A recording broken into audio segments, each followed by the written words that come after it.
So if they can continue that swing into this year as they've started, I think the sky's the limit for this team. If this team's back in the NBA Finals, it's definitely a possibility.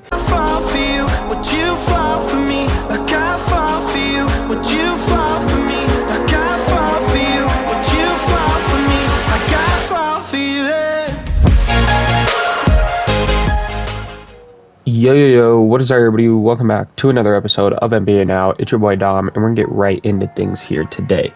So, today, we are talking about the Boston Celtics. The Boston Celtics were obviously a very, very good team last year. They represented the Eastern Conference in the NBA Finals, where they ultimately lost to the Golden State Warriors. But this team made huge strides last year, right? We'd seen this team go to the conference finals before, back when they were a very young team, when Kyrie Irving was out, when you had Terry Rozier as your starting point guard. They went to the conference finals, pushed LeBron James to 7 games. But they'd never really been back to there. And last year they were able to do that after a crazy midseason turnaround, including some trades in order to acquire Derek White and some other pieces as well. But that didn't stop them coming into this offseason, right? Obviously they had great defense and everything last season, but they continued to make those trades, continued to make those moves, brought in guys like Malcolm Brogdon and others this offseason, along with keeping that core that you had last year and running it back, trying to do it again. And that is exactly what they've started out the season doing. Whereas compared to last season, where they started out awfully and had to have that midseason turnaround in order to even make the playoffs, especially at the seed that they did, they've started off hot. They are 3-0 so far in this season. Jayson Tatum has looked clear in a way as an MVP candidate if this team continues things up. I mean, currently he's averaging 34 points per game, 8 rebounds per game, 3 assists per game, and I mean, he's just lighting up teams, right? Obviously their last game against Orlando was a little bit of a closer game, but when you look at like what he's done since the start of the season, starts in Philly with 35 points. Him and Jaylen Brown both had 35 in that game. Then he goes to Miami, a team that they actually played in the conference finals last year, drops 29 points in a win over them. And then just last night, he goes and plays against Orlando and drops a 40 bomb in order to secure that win against an Orlando team that, although was making lots of mistakes, was definitely in that game. And so, you know, he's continued to show why he's one of the best players in the league. But it's not just him, right? It's not just him. Like I said, there are other players on this team, and Jaylen Brown is absolutely one of those guys. He's averaging only over 25 points per game this season as well. And their newest addition in Malcolm Brogdon, I mean, he's been a pretty seamless fit, and he's averaging 12 points per game, a lot lower than, you know, maybe you would have initially expected, but because of that high-end production from those two guys, as well as already having such a core around them, he's just been a very good fit kind of along the bench, along the starting unit, you know, wherever he kind of gets thrown in, he just works well with them. And the defense hasn't really shown a big drop-off. Obviously, starting the season without Time Lord has been, you know, a bit of concern for some Boston fans and some other teams, or not other teams, but other teams fans and stuff like that, kind of looking as an outside perspective, how's the defense going to drop off? A lot of people thought, you know, maybe he was the true defensive player of the year over Marcus Smart last year, especially when you just look at what they were able to do, and, you know, typical value of a center versus a guard, but that defense hasn't really shown a drop off. So that's, I think, a lot accredited to Marcus Smart and obviously the rest of the team. But he's kind of proven that, in these first couple games, that he did deserve the defensive player of the year last year, which you like to see. He's only averaging about 9 points per game as well right now. Again, a lot of their complimentary guys aren't scoring in high volume at this current point in time, but Tatum and Brown are absolutely covering that for him. And then one thing that was a concern before the season is obviously they picked up Danilo Gallinari, a guy who it looked like was going to be a super solid piece for this team. They got him for a super cheap contract, ends up tearing his ACL or MCL over in Euro basketball, is not going to play for the whole season, but it hasn't really seemed to matter. And I think one of those big reasons is a guy that we saw step up a lot last year, and that's Grant Williams. Grant Williams has continued to progress throughout his career. Actually, personally, I thought he was going to be awful when he got drafted to the league. I thought he was a weird Boston Celtics pick that wasn't going to pan out. As we know, they've had quite a few of those. I mean, you can look just straight at Romeo Langford, a guy who's not even on their team anymore, was actually traded last year when they started getting better after they traded him. So I think Grant Williams has surpassed at least my expectations. I didn't think he would ever get to the level he's gotten to. I believe he came out of Tennessee, and I just didn't think he was going to be able to shoot the ball the way he does. But yeah, he's been able to shoot it phenomenally. Averaging about 12 points per game right now, 4 rebounds, and has kind of continued to fill that backup forward position behind Tatum and Brown very well. He's continued to kind of be there. He's there defensively, especially defensively there. And yeah, so I've liked what he's done so far to start the season. Now, again, like I said, I think their toughest game so far, actually, when you look at kind of how the game was played, I think it would be Orlando. I think, the fact that Orlando was able to, compete all the way down the stretch is something to look at. Obviously, none of their games have necessarily been blowouts. They won against the Sixers by about 9 points, won against the Heat as well by 7 points. So the Orlando win of 6 points is, yes, technically the lowest if you want to look at it that way. But it did feel well watching that game that Orlando was playing them well down the stretch. So one thing I think Boston needs to keep in mind is not to let that slip happen again, not to let what happened last year where they get essentially, if you want to call it a football term, behind the chains, in which now they got to recuperate on third down, right?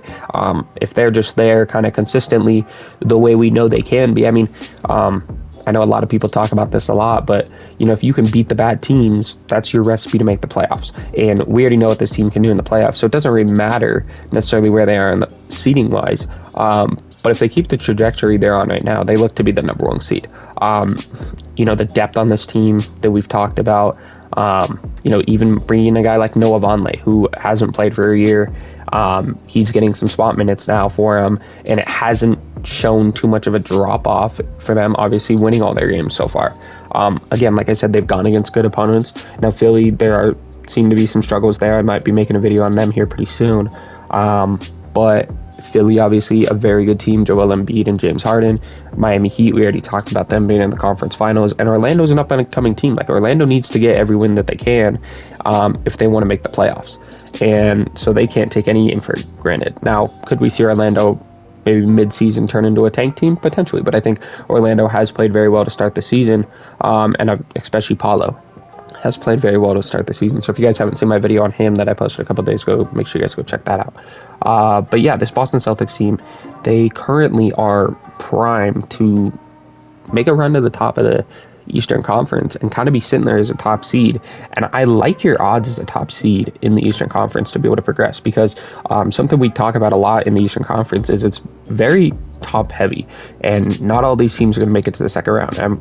We talk about the West is just getting into the playoffs is the big difficulty. But when you look at the major teams for the Eastern Conference, you look at Boston, Milwaukee, Atlanta, Brooklyn, Cleveland, Miami.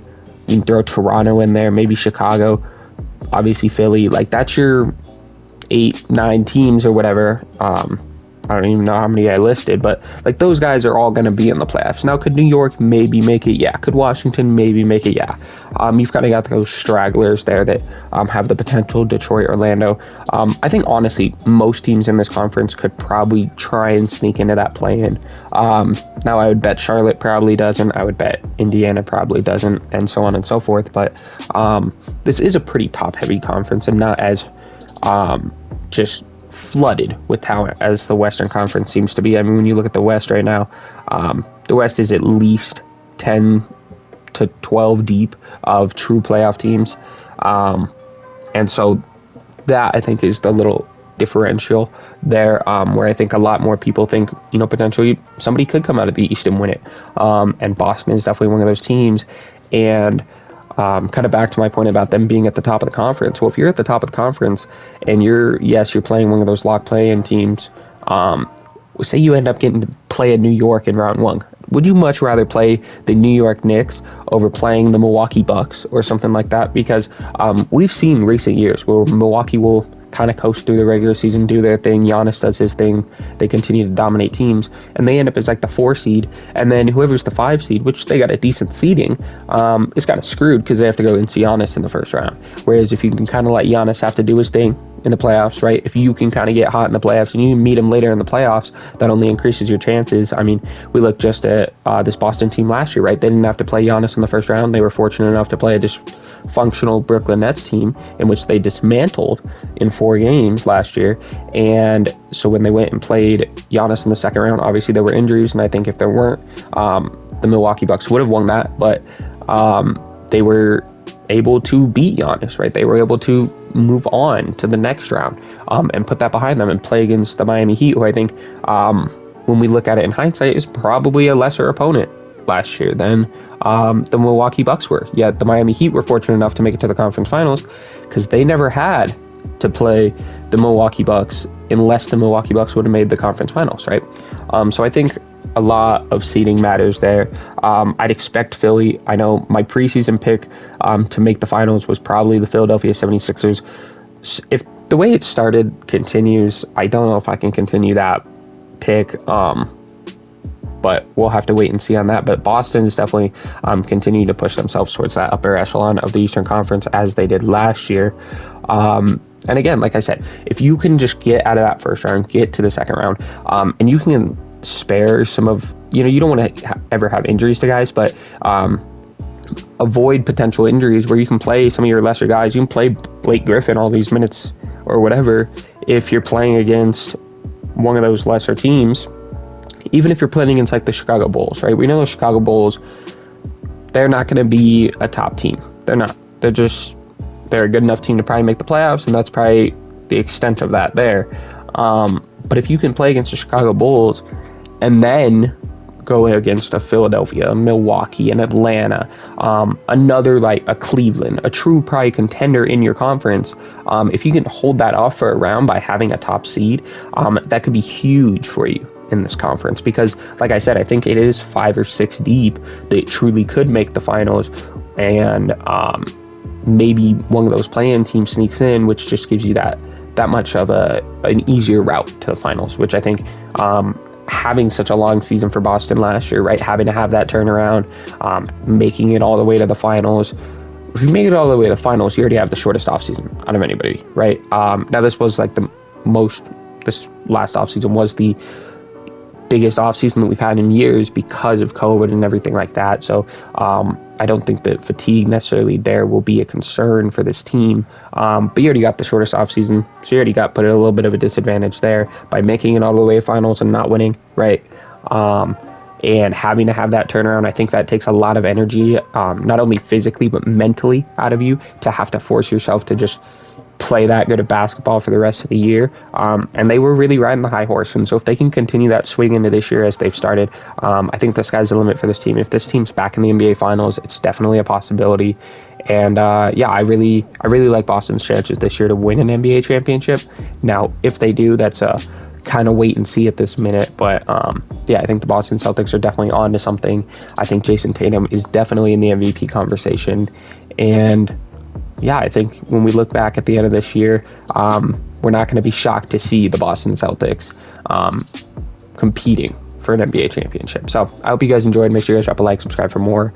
Let me know what you guys want to see next on this channel. Obviously, I've kind of talked about maybe covering Philly.